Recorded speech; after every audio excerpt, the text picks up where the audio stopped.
Hi, congratulations on your new RV. We're really excited for you. Please make sure before you're signing that you bring the following items with you. If you're a cash buyer, please make sure that you bring a cashier's check, no personal checks at time of signing, or you may bring actual cash. If you're a finance customer, please make sure that you bring proof of insurance listing your specific lien holder. If you need that information, please call us ahead of time. Also, make sure that you bring all valid driver's license of all persons that will be listed on the title. If you have a trade that you're trading in with us, please make sure that you bring your 10-day payoff as well as your title and all persons who will be listed on the title of that trade. Arrive 30 minutes early before your appointment time so we can properly inspect your unit, and also make sure that you have the fridge on and running prior to arrival. If you have any questions, please feel free to give us a call at 810-686-0710. Thanks so much. Have a great day. Hello, this is Mike with TradeWinds RV Center, here to congratulate you on your Forest River Salem 36 BHDS travel trailer. I'm going to walk you around this and show you how to use a few things to get the best out of your camping experience. Let's start by talking about arriving at the campsite. A couple things to think about when you're parking. On your campsite, you can have this big old awning to get out. On your off campsite, you do got two sets of slides, but I also want you to think about where your power and water connections are going to be. Your power and water are both going to be right back here above your tire, so park accordingly so you can utilize facilities at the campsite. Front of your unit, you got a power tongue jack. Night docking light, should you arrive at night, simply lower or raise your unit to your level.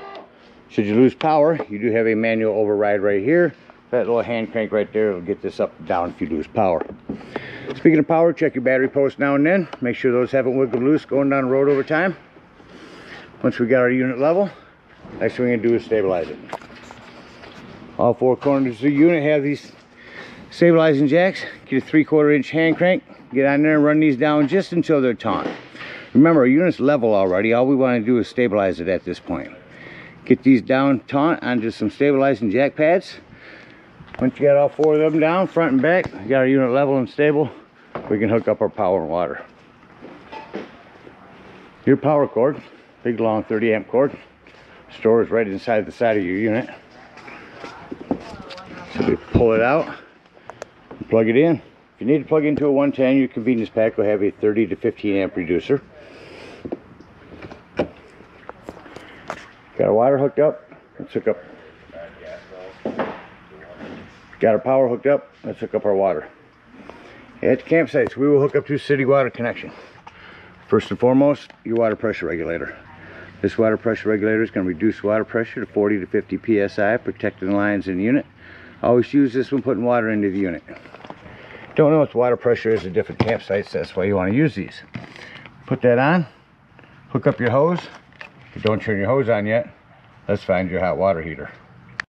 Your hot water heater is located by the entry doorway, just left here. And all we're doing at this point is making sure our drain plug's back in. Get that back in there nice and snug. Once that's in there tight, you can go ahead and turn that hose on. Now, if that hose has been on for a little while, go inside, deploy your slides if you need to. What I need you to do is get inside and open up your water taps. Get a nice steady flow of water going through the lines, get all the air out of the lines. Once them are running nice, shut them off, and then you can turn on this hot water heater from indoors because you'll know it's full. There is an on-off electric element right here. It is set to off. The only time you ever turn that on is if you're hooked up to 110. And up above here, if your hot water heater doesn't seem to be working, come out here and press in on this to see if they're bubbled up. If they are, press them back in there, reset. Now, let's say we're going to go camping and we're going to use city water. We're going to go dry camping or boondocking as they call it. In that case, we'll simply fill up our fresh water. Gravity fill this with the hose. No need for a water pressure regulator here. Two ways to tell when this is full. One, there's an overflow valve right here. Or on the inside where you check the levels of your black and gray tanks, there's also a freshwater button. Keep an eye on that. Once that's full, remove that hose, put your cap back on, and then whenever you want to utilize that water, you'll turn on your water pump indoors. Alright, we're all set up with power and water now. Let me go ahead and walk you around the rest of the unit. Starting here on your campsite, separate entryway to our bedroom. Got my awning to just put back in because they washed it. It was dripping on me. You got a couple outdoor speakers. 110. This is the flue for your furnace. Two things on that. One, make sure it's never blocked. Two, if it is running, don't touch it. It does get hot. It's a vent for your microwave. Again, your hot water heater. Here's your low point drain for your fresh water. A quick connect LP right here by your stairs.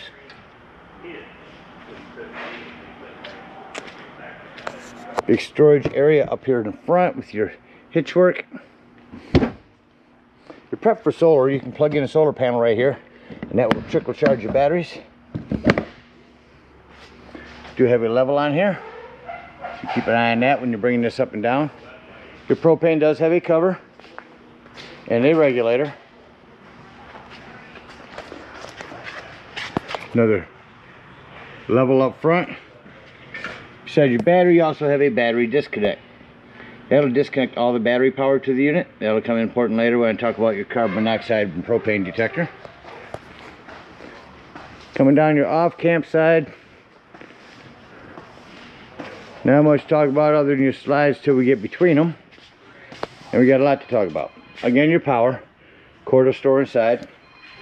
Down here, black and gray tanks. That's where we'll dump those. Low point drains. And your city water connection. Then around the back of the unit. Here's where you plug your cable and satellite in at the camps. You also prep for a Furion backup camera. Device you can purchase from our store. It sits on the dash of your tow vehicle, electronically communicating with a piece we put on here. Give you a backup camera for the unit. That about covers everything on the outside. Let's go take a look on the inside. First thing I like to point out in all units is a fire extinguisher. Make sure that you and everyone that's camping with you knows the fire extinguisher is located at the entry doorway in case of an emergency. Just to the right of that, your 12-volt carbon monoxide propane detector I was just talking about. That is always running off your battery. So if you are out boondocking, dry camping somewhere, and you are going to be gone for the day, use that battery disconnect to keep this from running your battery down. Maybe to my left up on the wall is my control panel. So here's your brand new battery. Here's where you check your fresh water to tell when your potable water is full. Black and gray tanks.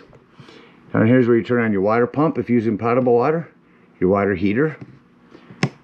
I believe those are my awning lights.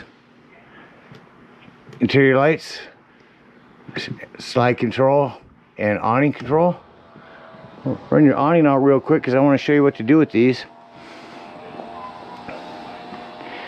I've yet to design these to stop when they're supposed to. So you're only going to want to run this out until your flap falls down. Which it might not at the moment because they don't tend to want to fall flat when they're wet. But just run that out until you can see your bar. I'll leave that like that. Your flap will fall as it dries.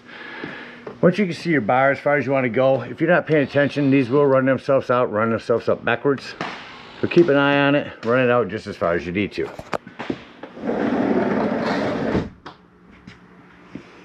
Coming into your kitchen.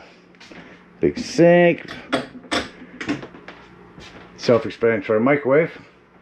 Below that you have a fan and light above your cooktop. This cooktop makes an excellent backsplash. Just fold it back twice. Turn on our panel light. Turn this to light. Hit your spark. There's your flame. Same thing on your oven. Come down here. Hit this to light. Spark it here. That'll light it. And then just set this to the desired temperature. Below that's where your furnace air release. Return, excuse me. Fridge controls are inside there. Around the corner out here in the living room still is your thermostat. Turn that on and let's find your air. Cool. Cool is on. Let's crank that up real quick.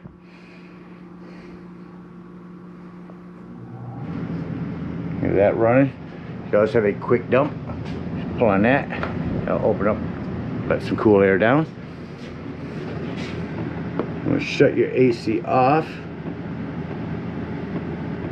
Oops, I went right past off. See, that'll shut off rather quickly. Now I'm going to turn your heat on.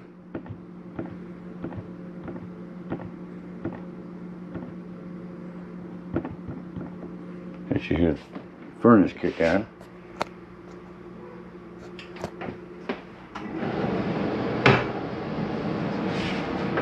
Now you'll notice when I shut your furnace off, it takes a few minutes for the furnace fan to cycle through before it actually shuts off. Big pantry. Your table here. That balcony sit back up there. Just wiggle your tabletop up, remove your legs, put your cushions down, or your tabletop on this lip all the way around. Put your back cushions on top. That'll give you another sleeping quarters. I believe this is a jackknife bed. Yep, just lift up in the front, fold it down. Fake door in the front. Just folds down to put things in. You are prepped for a TV in here. Backers here on the wall. Very sound system below that. And fireplace. On sound system. Turn that up. Find our mode here. Go to, once you hook your TV, all that sound can go through there. Bluetooth in here as well. Here's your radio. There's our music. So dual zone 1 and 2. Let's say music, that's static. So we can pick up anything inside this building here. We're gonna scan. But Bluetooth compatible, AM, FM, DVD, all that sound can come through this when you have it all hooked up to your TV. Yeah, we're not going to pick up any channels inside here. So stop that search. Let you hear your sound indoors or outdoors or both. Fireplace, not just for looks anymore. I can go through and show you all the pretty colors, but the biggest thing is the heat. It's on right now, and now I'm getting toasty just sitting here.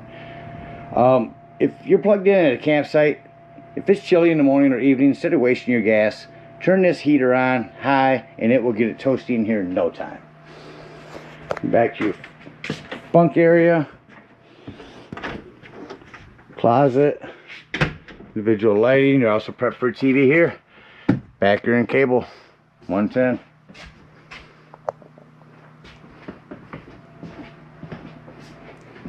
Heading back to our main bathroom. Shower to the right. To the left, 110 with GFCI reset. Also have a little plumbing to maintain. You know, keep an eye on it. You're bouncing a house down the road. There's an access panel. Make sure nothing's wiggled loose over time. You also have a hand crank open power exhaust vent up here. Back to our main bedroom, another TV backer. You can control this slide from back here as well as up front. Your cable in 110. No storage under the bed.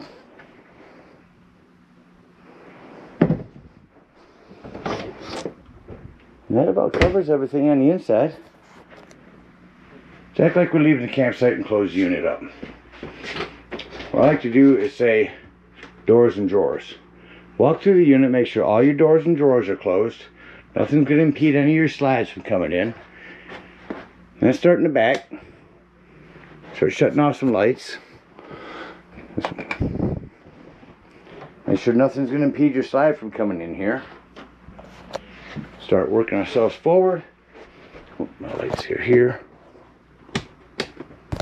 Another individual light. I'm just going to walk through, shut off all these back lights. And as I get up front, I'll shut off the lights at my main control panel. And then I can walk around and see all the individual lights that I need to shut off. So let me walk through the unit and do that. So I walked through the unit, shut off all the lighting. Came back here to the bedroom because I realized that this is the only place you can bring this bedroom slide in. Again, make sure nothing's in the way. Just gonna hit in on that slide. Close this door and stand out of the way.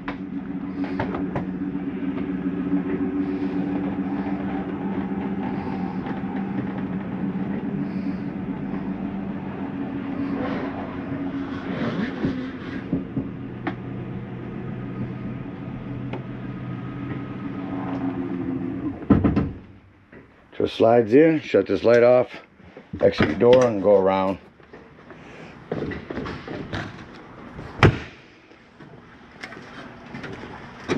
Make sure you lock your door.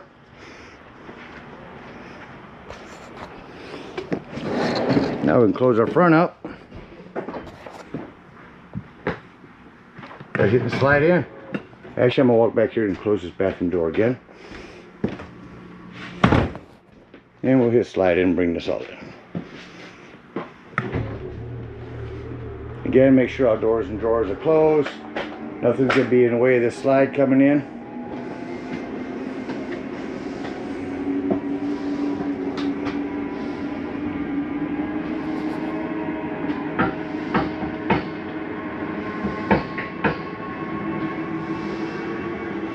Important to have that pantry door closed down there.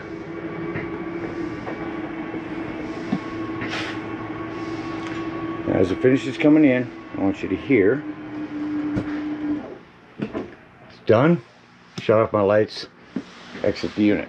I'm gonna leave your awning out because it's still drying.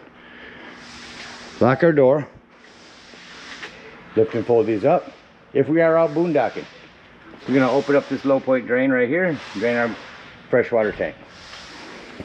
If we're at a campsite, we're gonna unhook our water, our cable, our power, hook up our hitch, and head on up to the dump station. Now at the dump station, park accordingly.